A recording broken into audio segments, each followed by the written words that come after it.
Hi there. Welcome to the From Lab to Launch podcast by Qualio, where we share inspiring stories from the people on the front lines of life sciences. Tune in and leave inspired to bring your life-saving products to the world. Hi, everyone, and thank you for tuning in to From Lab to Launch podcast, brought to you by Qualio. I'm Meg, your host, and I'm delighted to be here with you today.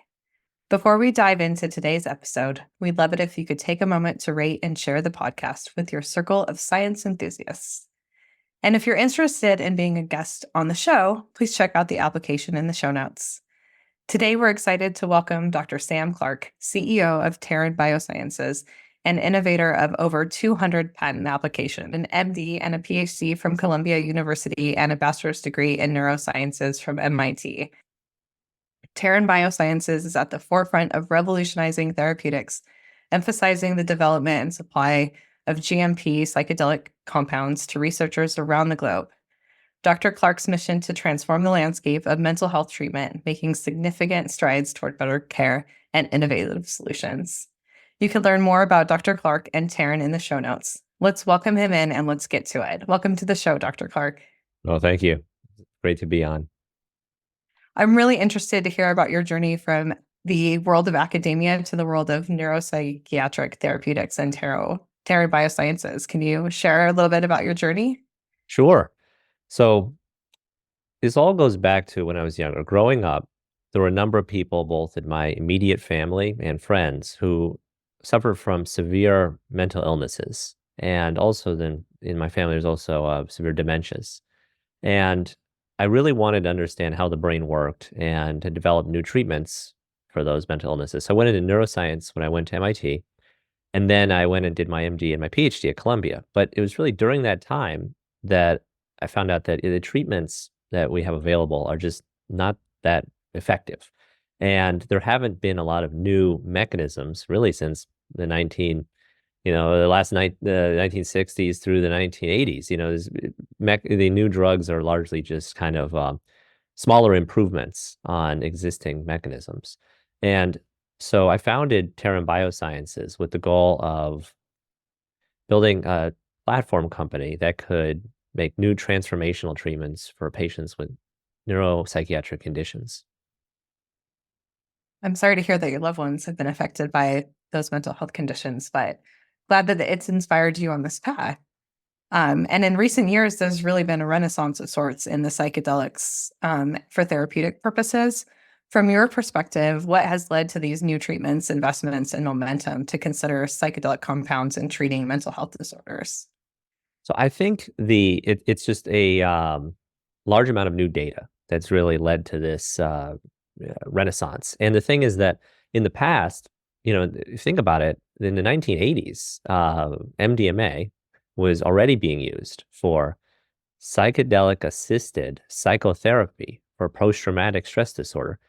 And now, fast forward, another 40 years is when it's finally up for FDA approval this year. The problem was there was a large crackdown on all psychedelics where they were labeled as having no medical use. And due to that scheduling in the United States as Schedule 1, it was very hard for researchers to get access to do research on them. And so the research was dramatically slowed down. So it wasn't that psychedelics are any more effective now than they've ever been. It's that due to barriers to research that have only recently been relaxed, it's taken a long time for that data of how effective they are to come to light.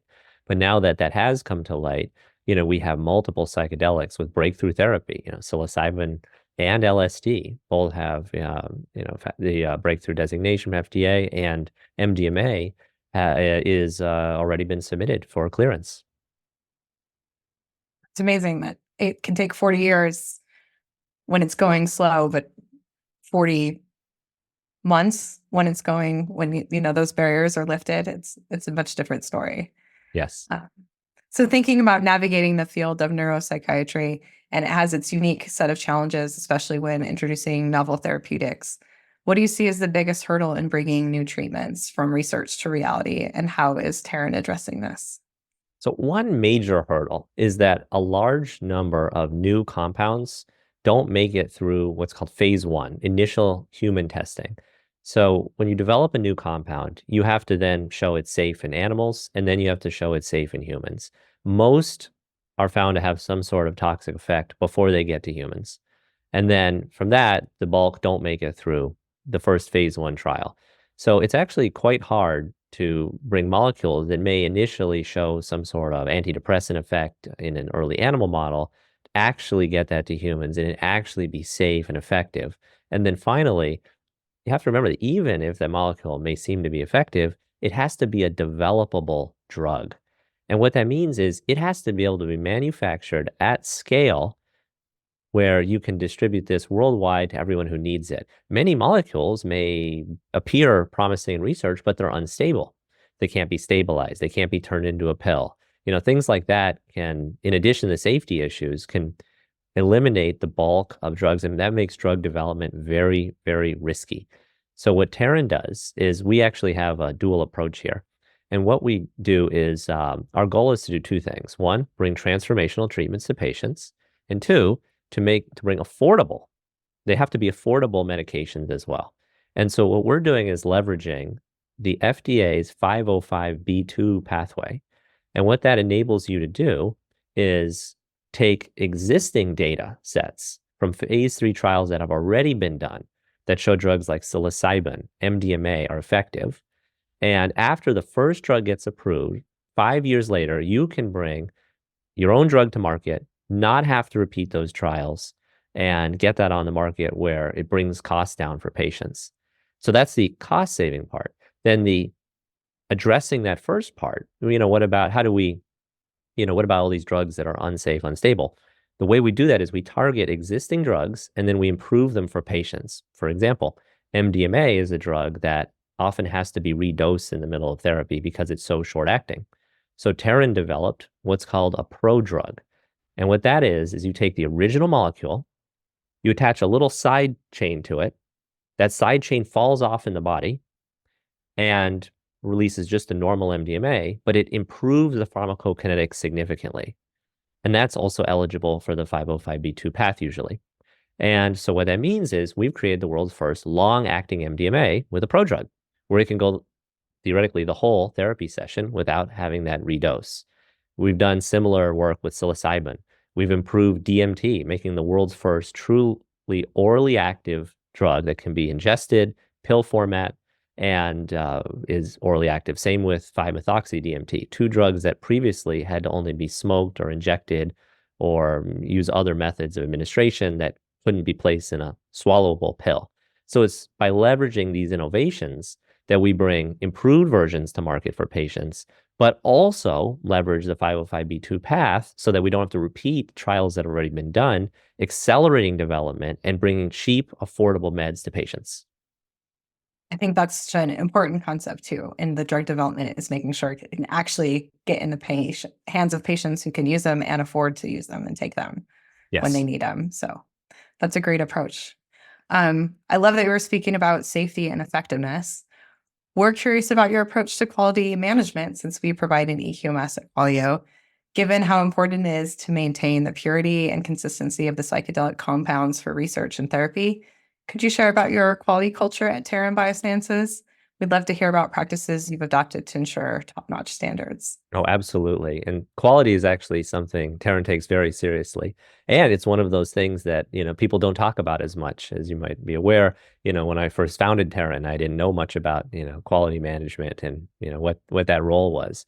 But the thing is that, so we have a robust QMS system at Terran and SOPs that we follow. And what we do whenever we do manufacturing or clinical trials, in addition to when you're working with a manufacturing group, they'll have their own internal quality system, but then Terran has a second level on top of that. We have our quality system. So any of these APIs, the active pharmaceutical ingredients that we are manufacturing, have to both pass the vendor's QMS, and then it has to pass Terran's quality. And we have a team every time we do, for example, a GMP manufacturing. There's always a team of at least 3 on there. There's the process chemist to oversee the project. There's the analytical chemist, and then there's the quality control chemist who has to manage all those batch records and make sure everything is meeting both the SOPs and meeting the quality that we need for to uphold the highest standards for FDA's and EMA approvals. As a quality professional, that's music to my ears to hear that you guys got a robust quality system and also bringing that high level of product and low cost. I think that's a great value to patients out there. Looking towards the future, how do you envision the role of psychedelics evolving into mainstream medicine? So I think we are going to see them in essentially two batches. And the first is these classic psychedelics where they come with a hallucinatory trip. Now, that can be very effective for certain disorders like post-traumatic stress disorder. It's under review right now with MDMA, which is based on life trauma that needs that therapy to get better.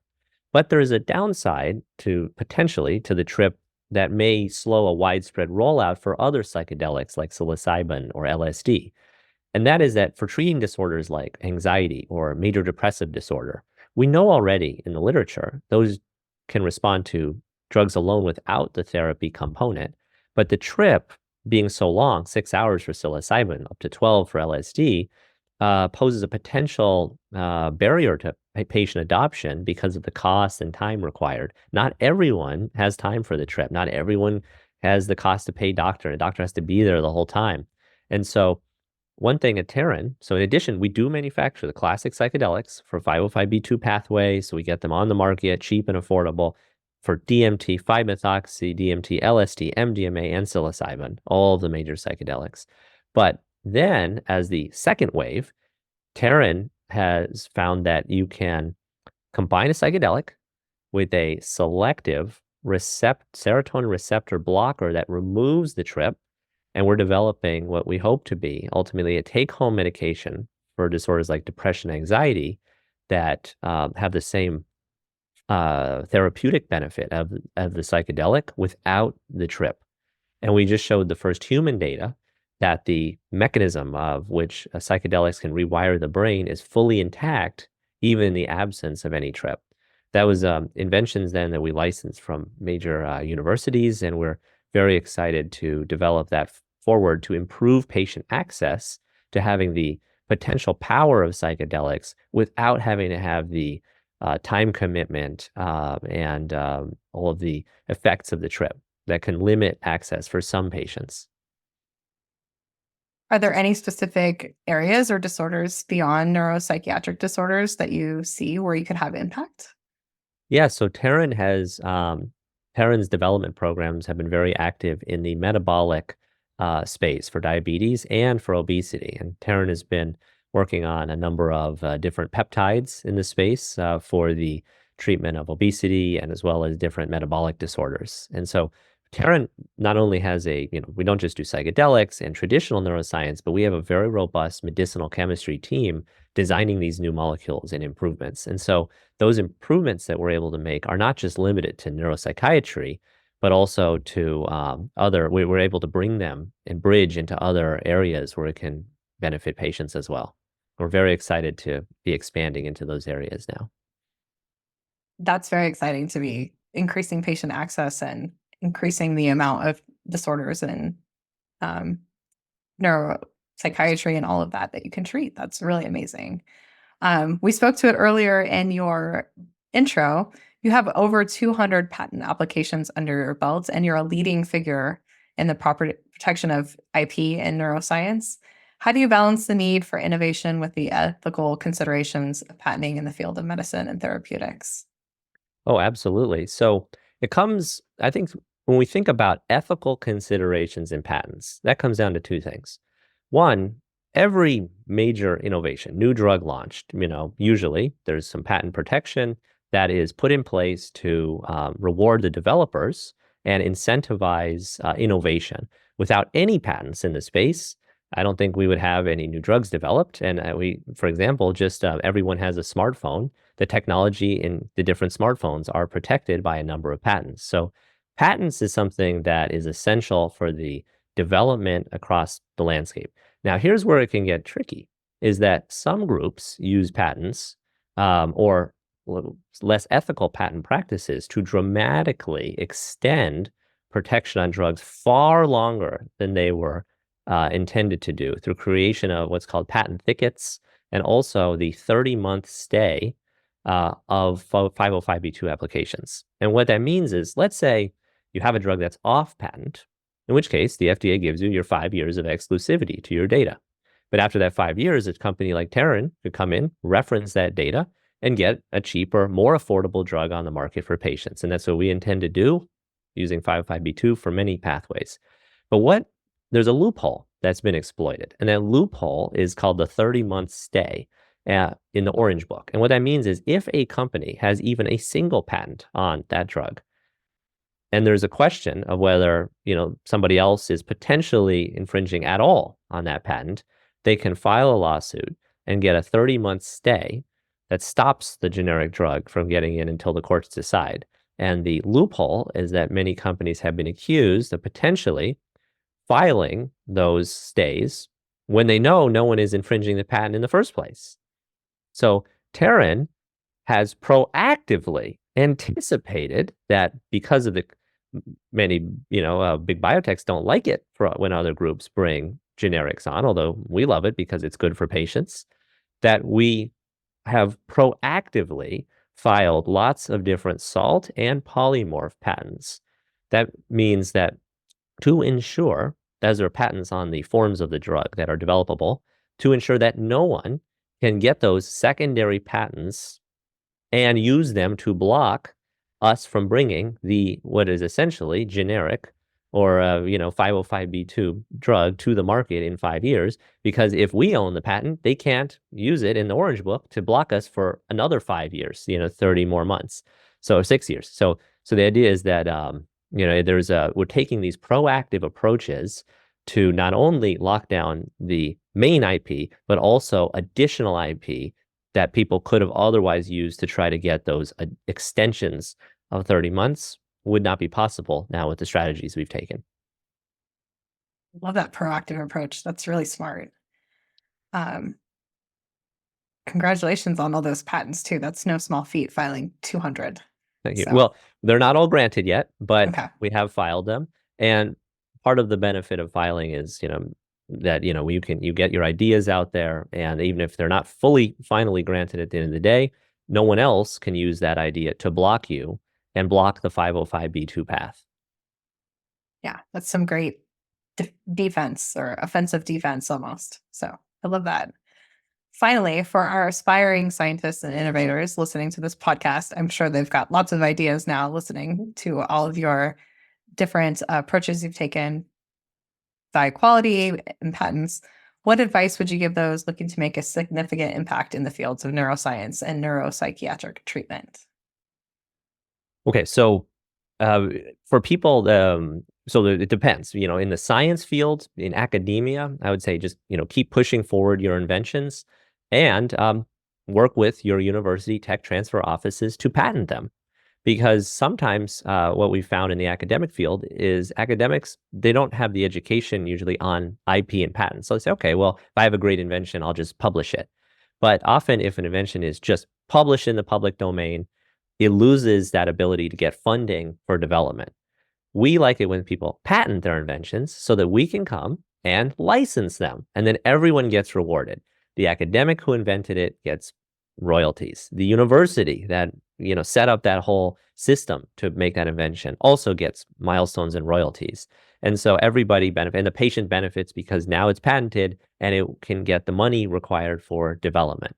So in that sense, I would absolutely encourage people to be working with their university tech transfer offices whenever they think they have a potentially patentable invention.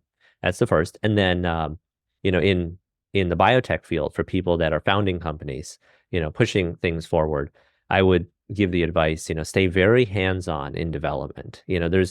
We've seen many companies fail due to a little bit of a disconnect between management and the teams running the science. And at Terran, we run a very lean team of highly trained operators that manage these teams of consultants. And I stay very involved in all aspects of manufacturing, science, clinical, which we found is important to make sure you're really in the weeds and you're not becoming distant where there might be a disconnect or miscommunication that leads to problems down the line.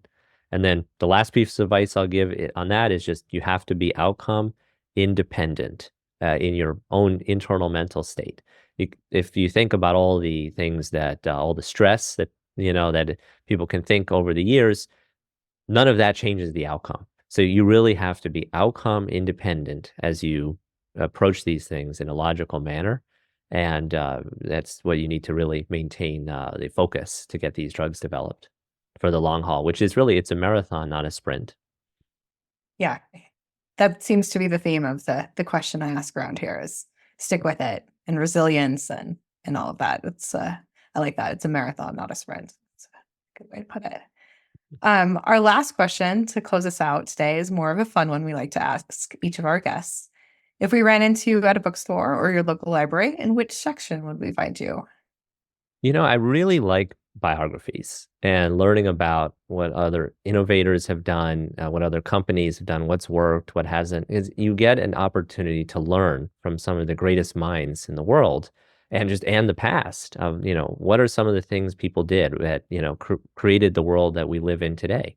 And so learning about those things and even just, with modern companies, Super Pumped, the battle for Uber, learning about what happened there, the Everything Store, learning about Amazon, Steve Jobs, Walter Isaacson biography, there's so many good, the Innovator's Dilemma, there's so many good books out there. And I just encourage people to read as much as you can. It's just really the best way of doing it is to learn from other people's mistakes as well. So it's not just about what worked, it's also largely about what didn't work. Because, the mistakes we make or anyone makes, they're not really unique mistakes. There's mistakes somebody's made before. So if you can learn about it, then you can hopefully not make the same mistake. Because, there's only so much time in life. We only have a finite number of heartbeats. So at that point, you want to learn, absorb as much as you can. Yeah, that's great advice for our future innovators and scientists out there to learn from others' mistakes as they go forth and make their own and learn from them. Well, thanks so much, Dr. Clark, for joining us today. Where can those go who want to follow along with your journey and find you and connect? Great. So we're on LinkedIn at Terran Biosciences, as well as myself. We're also on, Twitter, or I guess it's X now, Terran Biosciences, and I'm on at Neon Neurons. Great. Well, I will be following along to see all the great work that you and Terran do. Thanks so much for joining us. Thank you for having me. Really appreciate it.